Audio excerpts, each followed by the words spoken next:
भी ज़्यादा संतुष्ट नहीं है, ऐसे सामूहिक आत्महत्या करेंगे। नमस्कार, आप देख रहे हैं एनबीसी न्यूज चैनल। छत्तीसगढ़ जिला राजनांदगांव ब्लॉक डोंगरगांव से खबर। झाड़ीखेरी के ग्रामीण 2 दिनों से एसडीएम कार्यालय पर बैठे धरने पर। 3 साल भटकने के बाद भी न्याय नहीं मिलने से आक्रोशित हुए ग्रामीण। न्याय नहीं मिलने पर सामूहिक आत्मदाह करने एसडीएम कार्यालय में दिया ज्ञापन।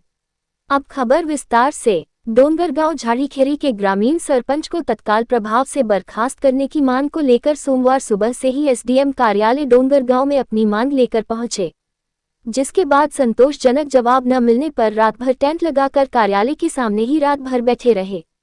दूसरे दिन भी और अधिक संख्या में ग्रामीण पहुंचे और एसडीएम कार्यालय के सामने बैठ गए। सरपंच ने अपने फायदे के लिए शासकीय मद का किया गया दुरुपयोग।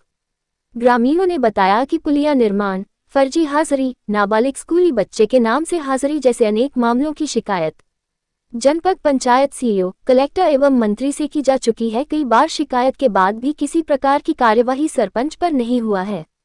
ग्रामीणों ने न्याय न मिलने पर दी सामूहिक आत्मदाह की चेतावनी। अपर कलेक्टर पहुंचे मौके पर। ग्रामीणों ने आदेश आने के बाद नाराज होकर सभी ग्रामीणों ने एसडीएम कार्यालय में आत्मदाह करने को लेकर चेतावनी दे दी, जिसके बाद आनन फानन में अपर कलेक्टर सी.एल. मार्कंडे मौके पर पहुंचे और ग्रामीणों को समझाइश देने में नाकाम रहे। ग्रामीणों ने अधिकारियों पर लगाया भ्रष्टाचार का आरोप। ग्रामीणों ने बताया कि किसी भी अधिकारी के पास सरपंच के ऊपर कार्यवाही करने की शक्ति नहीं है। अधिकारी केवल यहां से वहां घुमा रहे, सभी अधिकारी दबाव में काम कर रहे हैं। डोंगरगांव से देवेंद्र देवांगन की रिपोर्ट।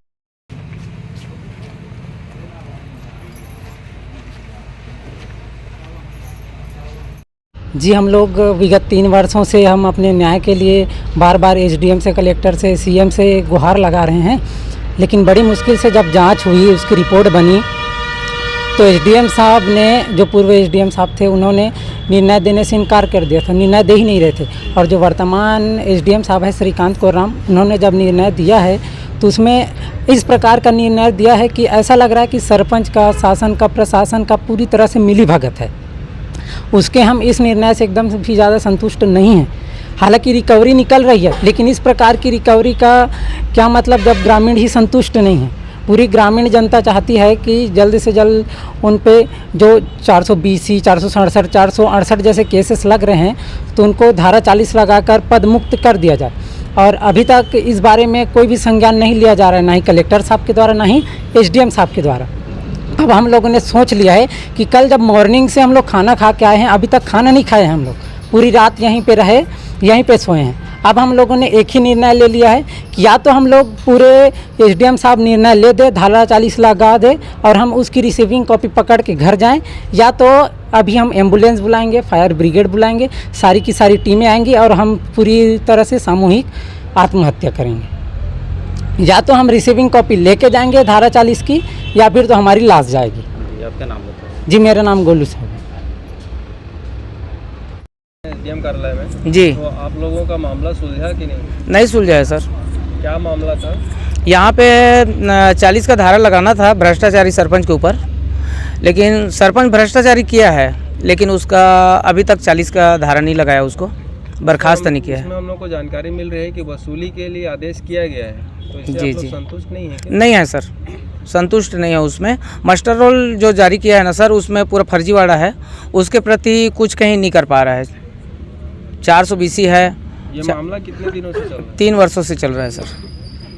अब प्रशासन ये बोल रहे हैं कि आप लोग को अपील के लिए करना होगा, तो आप लोग जाएंगे क्या अपील में? नहीं कर पाएंगे सर, हम लोग का हार गए हैं, शासन से हार गए हैं। वो जो गलत कर रहा है, सरपंच जो गलत कर रहा है, उसी को जीत घोषित कर रहा है, वो करने दो उसको, शासन को, शासन प्रशासन को। हम लोग अपने हार गए आगे हैं। की क्या कार्रवाई रहेगी? कोई कार्रवाई नहीं करवाएंगे, हम लोग चुपचाप बैठेंगे। जो भ्रष्टाचारी करेगा उसको करने दे शासन प्रशासन, हम लोग कुछ नहीं करेंगे। अब न्याय नहीं मांग पाएंगे, हम लोगों को ना न्याय मिलेगा ना कुछ नहीं। आपका नाम बता दीजिए। मेरा नाम चंद्रशेखर साहू है सर।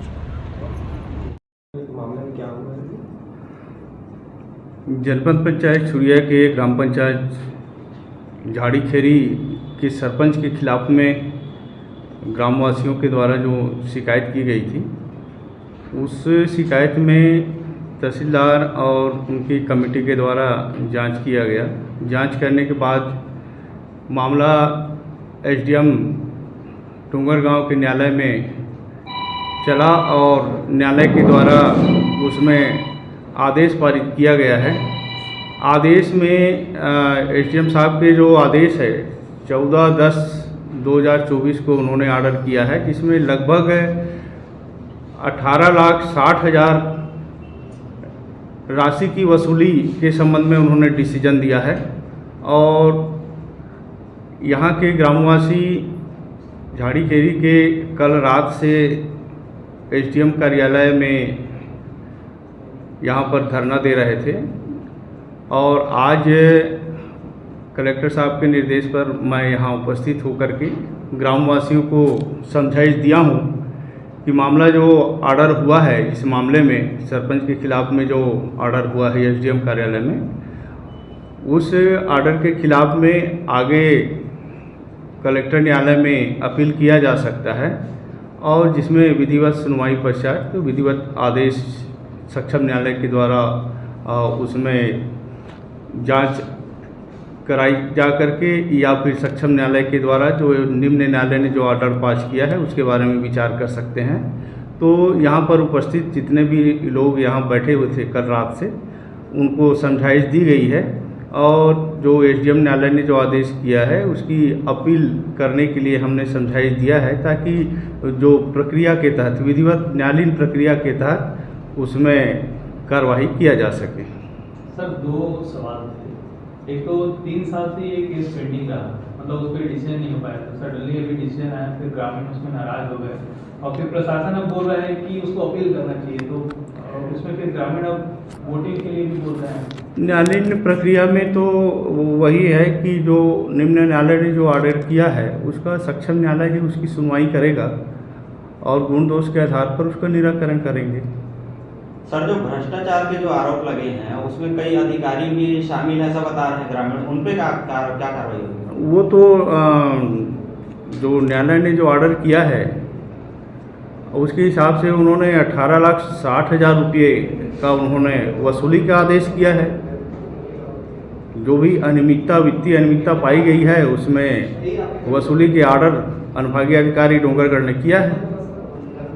सर, पंचायती राज अधिनियम में यह भी है कि यदि दोषी पाया जाता है कोई सरपंच या प्रतिनिधि, तो उसको हटाने के लिए न्यायालय ने जो ऑर्डर किया है ना, उसमें दोषी पाया है, वित्तीय रूप से वित्तीय अनियमितता पाई गई है, तभी तो उसके खिलाफ में या और जो जितने उसमें संबंधित लोग हैं, जो अधिकारी कर्मचारी, उनके खिलाफ में 18,60,000 के वसूली का आदेश किया है। वसूली सरपंच है वो के अधिकारी हैं? नहीं, ऑर्डर को आप देखिए किसके खिलाफ में वसूली की कार्रवाई का ऑर्डर हुआ है, तो आपको पता चल जाएगा किससे किससे वसूली होना है।